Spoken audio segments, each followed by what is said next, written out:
नमस्कार, मैं हूं डॉक्टर विकास पाधा और आज है 12 अक्टूबर। 12 अक्टूबर को विश्व भर में वर्ल्ड आर्थराइटिस डे के रूप में मनाया जाता है और being an orthopaedic and joint replacement surgeon मेरा ये दायित्व बनता है कि इस दिन मैं आर्थराइटिस यानी गठिए के ऊपर कुछ एजुकेशनल एक्टिविटीज़ करके अवेयरनेस को बढ़ाऊं। तो इसी के कड़ी में आज मैंने एक लेख लिखा था जो कि जम्मू कश्मीर की लीडिंग डेली है, डेली एक्सेलसियर, उसमें मेरा लेख छुपा है आज। और उसके बाद मेरा एक लाइव न्यूज़ पोर्टल पे एक प्रोग्राम था, इंटरेक्शन था इसी पे वर्ल्ड आर्थराइटिस डे पे, जिस पे मैंने इसके बारे में बात की है। और मैं सोच रहा हूँ कि कुछ एक एजुकेशनल वीडियो बना के इस पे और बात की जाए। तो आर्थराइटिस, क्योंकि 2020 में लॉकडाउन और कोरोना पैंडमिक की वजह से जॉइंट्स की प्रॉब्लम्स बहुत ज़्यादा देखने को मिली हैं, क्योंकि बहुत से लोग जो हैं वो घर तक ही सीमित रह गए। लॉकडाउन की वजह से उनकी एक्टिविटीज़ जो थी वो बिल्कुल कम हो गई, खासकर हमारे एल्डरली एज ग्रुप की, हमारे बुज़ुर्गों की, तो उनकी प्रॉब्लम्स बढ़ गई हैं। तो 2020 का वर्ल्ड आर्थराइटिस डे एक स्पेशल इम्पोर्टेंस रखता है और इसके बारे में हमें अवेयर होना चाहिए, इसके बारे में हमें पूरा ज्ञान होना चाहिए।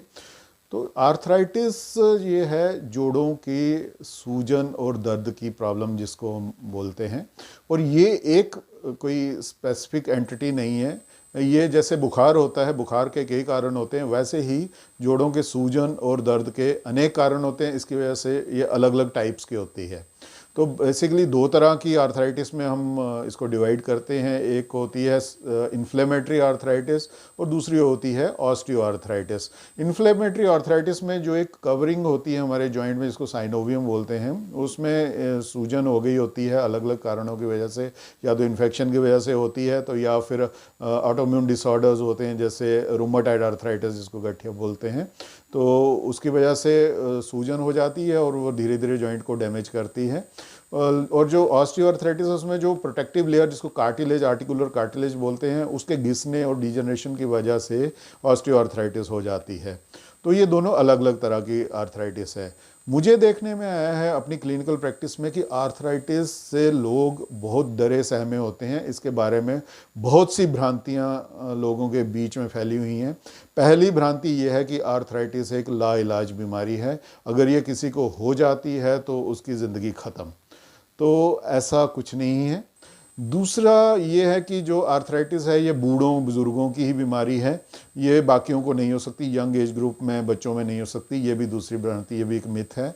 ये आर्थराइटिस डिपेंडिंग अपॉन कॉज, किसकी वजह से हो रही है, ये किसी भी एज ग्रुप में हो सकती है। अगर किसी छोटे बच्चे जो अभी पैदा ही हुआ है, अगर उसके जोड़ में इन्फेक्शन हो जाता है जिसको हम सेप्टिक आर्थराइटिस बोलते हैं, तो एक छोटे बच्चे में भी हो सकती है, 6-8 साल के बच्चे में भी हो सकती है। खेल के आया है, उसको चोट लगी है, निगलेक्ट हो गई, उसमें सूजन हो गई, उसमें इन्फेक्शन हो गया, उसमें भी सेप्टिक आर्थराइटिस हो सकती है। जो फीमेल्स हैं हमारी 30-40 साल की एज ग्रुप में, उनमें आर्थराइटिस जिसको गठिया रूमेटॉइड आर्थराइटिस बोलते हैं वो हो सकती है। बुढ़ापे में जाके ऑस्टियोआर्थराइटिस हो सकती है। तो इसलिए कोई भी एज ग्रुप इससे इम्यून नहीं है, ये किसी भी एज ग्रुप में हो सकती है। दूसरा, अगर हम इसका इलाज टाइम पे कंसल्टेशन लेते हैं, अगर हमें जॉइंट में कोई प्रॉब्लम आती है, सूजन आती है, दर्द आती है, अगर हम उसको निगलेक्ट नहीं करते हैं, अपने ऑर्थोपेडिक सर्जन, रूमेटोलॉजिस्ट के पास हम टाइमली जाके उनका एडवाइस लेते हैं, तो जो आर्थराइटिस अगर हो भी रही है तो वो हमें अर्ली स्टेज में डिटेक्ट हो जाएगी। अगर अर्ली स्टेज में डिटेक्ट हो जाए तो उसका टाइमली इलाज शुरू हो जाए तो वो परमानेंट डैमेज जो जॉइंट में हो सकता है उसकी वजह से वो बच सकता है और हम एक नॉर्मल लाइफ आर्थराइटिस होने के बावजूद जी सकते हैं। क्योंकि आजकल की जो रिसर्च, मेडिकल रिसर्च हुई है, उसके बाद जो रूमेटॉइड आर्थराइटिस है उसके लिए भी डिजीज़ मॉडिफाइंग ड्रग्स आ चुकी हैं। उनकी टाइमली एडमिनिस्ट्रेशन, उनको प्रॉपर अंडर गाइडेंस, प्रॉपर तरीके से जब हम लेते हैं तो डिजीज़ की प्रोग्रेशन जो रूमेटॉइड आर्थराइटिस की वो रुक जाती है और हम एक सही नॉर्मल ज़िंदगी जी सकते हैं। अगर खुदा ना करे, परमात्मा ना करे कि आर्थराइटिस बढ़ भी जाती है, एडवांस स्टेज में पहुंच जाती है, जॉइंट टेढ़े हो जाते हैं, बहुत ज़्यादा पेन हो जाती है कि बर्दाश्त से बाहर हो जाती है, और हम एक्टिविटी ऑफ डेली लिविंग जो नॉर्मल हम एक टॉयलेट तक जाना, खाना खाना, इतनी एक्टिविटीज़ करना भी हमारे लिए जब मुश्किल हो जाता है, तो हमारे पास ऑप्शन है जॉइंट रिप्लेसमेंट सर्जरी की, कि जो आज के टाइम की सबसे सक्सेसफुल सर्जरी है और सबसे कॉमन की जाने वाली सर्जरी है आज की दुनिया में, जिसके बहुत अच्छे रिजल्ट्स हैं। वो हमारे पास उसकी ऑप्शन अवेलेबल है, तो वो हम करवा के अपनी लाइफ जो है नॉर्मल, प्रोडक्टिव और कंफर्टेबल लाइफ जी सकते हैं। इसलिए ये मिथ कि आर्थराइटिस का कुछ भी इलाज पॉसिबल नहीं है एलोपैथी में, और इसके साथ हमें दर्द के साथ और डिसेबिलिटी के साथ जीना पड़ सकता है, वो बिल्कुल एक मिथ है। अगर हम टाइमली इलाज लेते हैं, हाँ अगर हम निगलेक्ट करते हैं और ऐसी स्टेज पे पहुंच जाते हैं कि जहाँ पे कुछ ना किया जाए, जैसे रूमेटॉइड आर्थराइटिस में जॉइंट टेढ़े मेढ़े, मल्टीपल जॉइंट्स टेढ़े मेढ़े जाते हैं, हाथों के जॉइंट्स, उसमें भी सर्जरीज कई बार करनी पड़ती हैं और कई बार फ़ायदा नहीं भी देती हैं, तो वो स्टेज पहुंच जाए तो अलग बात है। अदरवाइज़ अगर हम टाइमली ट्रीटमेंट लेते हैं और टाइमली इलाज करते हैं तो कुछ भी ऐसा नहीं होता है। जो हमारे पास एक अननोन फियर है हमारे माइंड में, क्योंकि जो हमारे पास जब पेशेंट्स आते हैं ये सुनने के लिए कि ओहो मुझे आर्थराइटिस हो गया, डर से जाते हैं, सहम से जाते हैं, ऐसा कुछ नहीं है। आप ये पूरा विश्वास रखिए कि अगर हम टाइम पे इलाज शुरू करते हैं तो इसका इलाज पूरी तरह संभव है, हम एक नॉर्मल लाइफ जी सकते हैं। तो हम अपना खान पान अपना ठीक रखें, हेल्दी डाइट लें, हम vitamin D, vitamin C, vitamin E ये प्रॉपर मात्रा में लें, सनलाइट का एक्सपोजर, एक्सरसाइजेस प्रॉपर करें, जॉइंट्स को बिल्कुल हम मसल्स को स्ट्रॉन्ग रखें जिससे कि जॉइंट पे लोड ना पड़े। तो हेल्दी एक्टिव लाइफस्टाइल अगर हम अपनाएंगे तो एक तो आर्थराइटिस तक पहुंचने की नौबत नहीं आएगी, अगर हो भी जाती है अर्ली स्टेजेस में तो वो प्रोग्रेस नहीं करेगी। तो हमें खासकर आज के कोरोना पीरियड में जब लॉकडाउन्स हो रहे हैं, रिस्ट्रिक्शंस हैं, एल्डरली पॉपुलेशन अभी भी प्रोन है, अभी भी पूरी तरह से खुल के बाहर नहीं जा सकते हैं, तो उनको घर पे ही कोई रास्ता निकालना है, घर पे ही सैर करिए, घर पे ही एक्सरसाइज करिए, एक कमरे से दूसरे कमरे चलिए, अपनी रूटीन एक्टिविटी ना तोड़ें। और ये अपना जैसे आप पहले करते थे सारा, ये आप अपना एक नए तरीके से इसको करते रहिए। तो पूरा ध्यान रखें, अपने खान पान का ध्यान रखें और ख़ासकर अपने वेट को भी कंट्रोल में रखिए, क्योंकि वेट बढ़ने से जॉइंट पे लोड बढ़ता है। जो नी जॉइंट है हमारा, अगर 1 kg वेट बढ़ता है तो उस पर 4 किलो स्ट्रेस ज़्यादा बढ़ जाता है, और 1 kg वेट, बॉडी वेट कम होने से नी जॉइंट्स पे 4 किलो स्ट्रेस कम हो जाएगा। तो कितना ज़्यादा फ़र्क पड़ सकता है। तो अपना बॉडी वेट कंट्रोल में रखिए, अपना खान पान, तली हुई चीज़ें, प्रोसेस्ड फूड, जंक फूड और ये जो पैक्ड फूड है इनको अवॉइड कर लीजिए। आप हरी सब्जियां खाइए, आप एंटीऑक्सीडेंट प्रॉपर्टीज़ जिनमें होती हैं, एंटी इन्फ्लेमेटरी फूड भी कुछ होते हैं आइटम्स जहाँ पे एंटी इन्फ्लेमेटरी जो मेडिसिन का रोल प्ले कर सकते हैं, जैसे हमारे नट्स हो गए, जैसे हमारे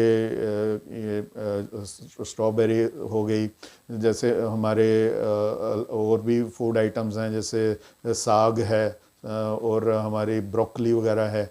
तो इनको अगर हम लेंगे तो ऐसे खानों में भी एंटी इन्फ्लेमेटरी प्रॉपर्टीज़ हैं, इनमें एंटीऑक्सीडेंट्स हैं जो कि इन्फ्लेमेशन, जो इन्फ्लेमेटरी आर्थराइटिस को कम करने में ये डाइटरी, अगर हमारी डाइट में ये इंक्लूड होते हैं तो ये काम कर सकते हैं।